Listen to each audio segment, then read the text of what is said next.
塔吉克民间故事：狐狸与老虎的故事。从前有一只狐狸，这只狐狸既狡猾又机灵。有一天，它正打算抓只鸟来吃。它正走在路上，突然一只老虎出现在它面前。可怜的狐狸吓坏了，浑身发抖，转身就跑。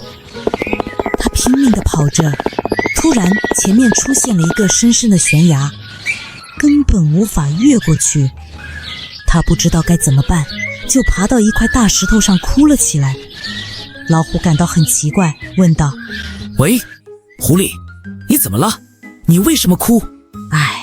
我一看到您，就立刻想起了您的父亲，愿他在天之灵安息。他曾经是那么勇敢、机敏又强壮，能跳过深渊，驰骋山岭，横渡大河。可惜我没能亲眼见到这样一位英雄的壮举，所以我因悲伤而哭泣。听到这些话，老虎顿时自豪起来，抬起头想要向狐狸展示自己的力量和敏捷，于是跳进了深渊，结果摔到了最底下。狐狸往下看了一眼，冷笑着说：我早就知道你和你父亲不一样，并不是每个儿子都能像自己的父亲一样。